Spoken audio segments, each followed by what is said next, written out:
खुश आमदीद। आज हम एक ऐसे मौजू पर बात करने वाले हैं जो सीधा कायनात की वुसअतों से शुरू होकर इंसानी तारीख के सबसे अहम वाक़यात तक जाता है। ये तज्ज़िया दरअसल सिफ़ात इलाहिया और उनके कामिल इंसानी नमूने पर मबनी है। सोचिए ज़रा, एक लामहदूद हस्ती की सिफ़ात इस महदूद और फ़ानी कायनात में अपना अक्स कैसे डालती हैं। चलिए इस सफ़र का आगाज़ करते हैं। तो चलिए सीधा इसकी गहराई में चलते हैं। हम सब ने ये मशहूर हदीस सुन रखी है जिसमें अल्लाह के 99 नामों यानी अस्माउल हुस्ना का जिक्र है। लेकिन यहाँ एक दिलचस्प बात है, उन्हें सिर्फ ज़बानी याद कर लेना ही काफ़ी नहीं, असल मकसद इनके गहरे मायने को समझना, इन पर अमल करना और इन्हें अपनी रोज़मर्रा की ज़िंदगी का हिस्सा बनाना है। जब हम इन सिफ़ात को अपने अंदर ढालने की कोशिश करते हैं तभी इस अजीम इनाम के हकदार बनते हैं। अब इस पूरे तज्ज़िये को समझने के लिए एक बहुत ही खूबसूरत मिसाल दी गई है, एक आईने की मिसाल।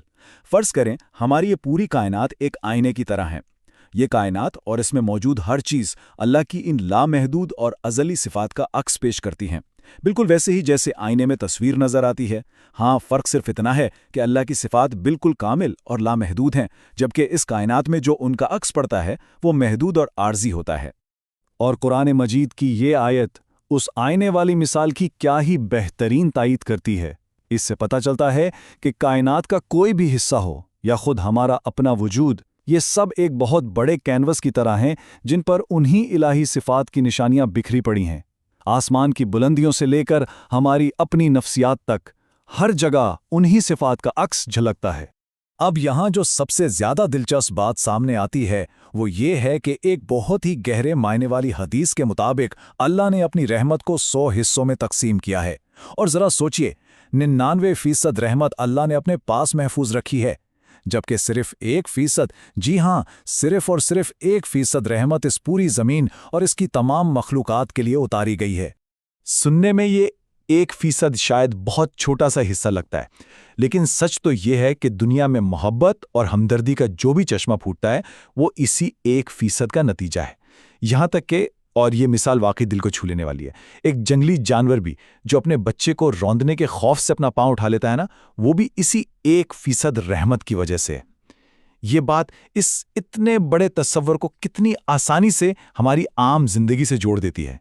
तो अगर हम कायनात का मवाजना करें ज़ाते इलाही के साथ तो फ़र्क बिल्कुल वाज़े हो जाता है।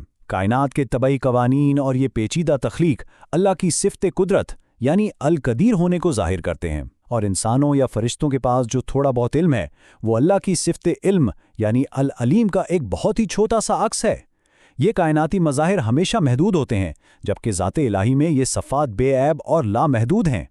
तो यहाँ एक बहुत ही अहम सवाल जन्म लेता है। हमने इस कायनात के वसी पैमाने पर इन सिफ़ात का महदूद अक्स तो देख लिया, लेकिन क्या इंसानी तारीख़ में कोई ऐसा वजूद गुजरा है जिसमें ये लामहदूद सिफ़ात एक बिल्कुल मुतवाज़िन और कामिल अंदाज में जमा हो गई हों? यही वो सवाल है जो हमें कायनात के इस बड़े स्केल से निकालकर इंसानी तारीख़ के एक बेहद ख़ास नुक्ते पर ले आता है। और इस अजीम सवाल का जवाब हमें इंसान कामिल के तसव्वुर में मिलता है। इस्लामी अक़ायद ख़ास तौर पर सीरत और तसव्वुफ़ में इंसान कामिल वो हस्ती है जो इन इलाही सिफ़ात का बेहतरीन और मुतवाज़न मुज़ाहिरा करती है, और जैसा कि माख़ज़ वाज़े करता है, नबी अकरम सल्लल्लाहु अलैहि वसल्लम की ज़ात मुबारका तारीख़ में इस इंसान कामिल का हतमी और सबसे कामिल नमूना है। उनकी ज़ात उन तमाम सिफ़ात का एक बिल्कुल बेऐब अक्स पेश करती है। कुरान की ये आयत इस बात की मुकम्मल तस्दीक करती है।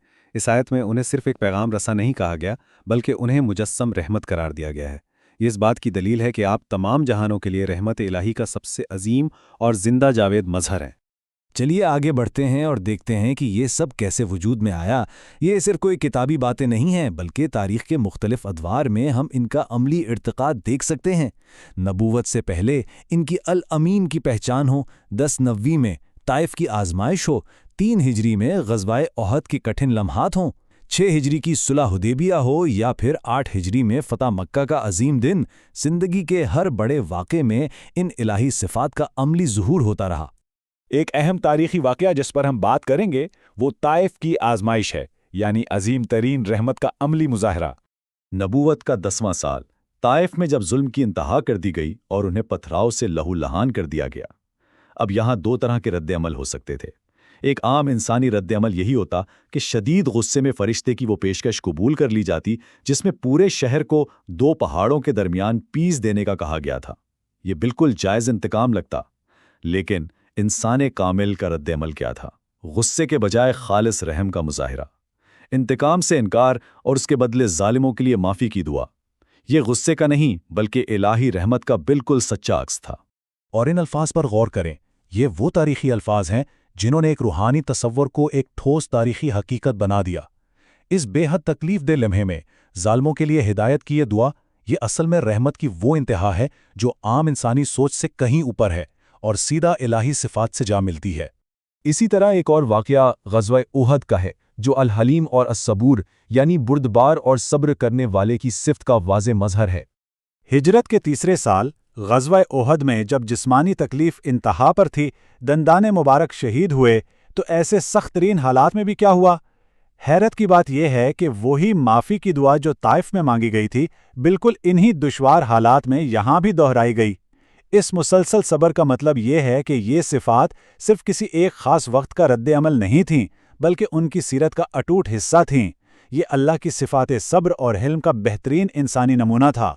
رحمت اور صبر کے ساتھ ساتھ سچائی، امانت اور انصاف یعنی الحق، الامین اور العدل کے مظاہر کو دیکھنا بھی ضروری ہے۔ ہم واضح طور پر دیکھ سکتے ہیں کہ یہ صفات ان کی پوری زندگی پر کیسے محیط تھیں۔ سب سے پہلے نبوت کے اعلان سے بہت عرصہ قبل ہی مکہ کے لوگ، یہاں تک کہ جو بعد میں مخالف بن گئے، وہ بھی انہیں الصادق اور الامین پکارتے تھے۔ پھر احادیث میں آتا ہے کہ وہ آسمان اور زمین دونوں کے لیے امین قرار پائے، اور آخر میں 6 ہجری میں صلح حدیبیہ کے سخت کشیدہ حالات میں انہوں نے عدل اور حکمت کی جو مثال قائم کی، وہ اس بات کا ثبوت ہے کہ یہ صفات ساری زندگی اٹل رہیں۔ اور آخر میں جو سب سے بڑا واقعہ ہے وہ فتح مکہ کا ہے، جو الغفور اور العفو یعنی بخشنے اور معاف کرنے والے کی صفت کا کامل عکس ہے۔ تو اہم ترین نقطہ یہاں یہ ہے کہ 8 ہجری میں جب مکہ فتح ہوا اور طاقت مکمل طور پر ان کے پاس تھی، ان کے پاس ان لوگوں سے انتقام لینے کا ہر جواز موجود تھا جنہوں نے دہائیوں تک ان پر ظلم کیا، لیکن ایسے مقام پر اعلان کیا گیا، جاؤ تم آزاد ہو۔ اپنے بدترین دشمنوں کو اس طرح عام معافی دے دینا بالکل عام انسانی فعل نہیں ہو سکتا۔ حقیقت میں اس زمین پر رہتے ہوئے اللہ کے صفت عفو یعنی مکمل طور پر معاف کر دینے کا اس سے بڑا عملی مظاہرہ اور کوئی نہیں ہو سکتا۔ اگر ہم ان سب تاریخی واقعات کو واپس اس نظریاتی بنیاد سے جوڑ کر دیکھیں تو قرآن کی یہ آیت پوری تصویر کو مکمل کر دیتی ہے۔ یہ آیت اس عظیم اخلاق کی تصدیق کرتی ہے جس کا مشاہدہ پوری تاریخ نے کیا۔ یہ واضح کرتی ہے کہ یہ کامل اور متوازن کردار خود اللہ کی طرف سے تسلیم شدہ ہے۔ اور حضرت عائشہ رضی اللہ عنہا کا یہ مشہور قول اس پوری بحث کا خلاصہ ہے۔ جب ان سے سیرت کے بارے میں پوچھا گیا تو انہوں نے ایک جملے میں دریا کو کوزے میں بند کر دیا کہ آپ کا اخلاق قرآن تھا۔ اس کا سیدھا سا مطلب یہ ہے کہ قرآن میں جو الہی صفات اور احکامات کتابی شکل میں موجود ہیں، ان کی زندگی انہی کا بالکل عملی اور جیتا جاگتا ترجمہ تھا۔ خیر، اس پورے تجزیے کا نچوڑ نکالیں تو ہم نے دیکھا کہ صفات الہیہ ہی اس کائنات کو بناتی اور چلاتی ہیں۔ یہ وسیع کائنات انہی صفات کا ایک محدود سا آئینہ ہے۔ پھر ہم نے تاریخ میں دیکھا کہ انسان کامل کا وجود ان صفات کو کیسے ایک بے عیب عملی شکل دیتا ہے، اور سب سے اہم بات یہ کہ ہمارے لیے یہ صرف ایک معلومات کا خزانہ نہیں ہے، بلکہ یہ ایک ہدایت ہے کہ اگر اللہ کی رحمت کو پانا ہے تو ان صفات کو اپنے اندر ڈھالنے کی کوشش کرنی ہوگی۔ آخر میں جاتے جاتے غور کرنے کے لیے ایک سوال چھوڑے جا رہا ہوں۔ ہم نے پہلے دیکھا تھا کہ زمین پر جو بھی بھلائی اور محبت ہے وہ اس 1% رحمت کا حصہ ہے۔ تو سوچئے، اگر کوئی آج کے اس دور میں بھی اس انسان کامل کی صفات جیسے سچائی، انصاف، صبر اور خالص معافی کو اپنی روزمرہ کی زندگی میں اپنانے کی تھوڑی سی بھی کوشش کرے، تو کیا وہ اللہ کی اس باقی محفوظ شدہ 99% رحمت کا حقدار نہیں بن جائے گا؟ یہ سچ میں ایک ایسا تصور ہے جو ہماری زندگی کو ہمیشہ کے لیے بدل کر رکھ سکتا ہے۔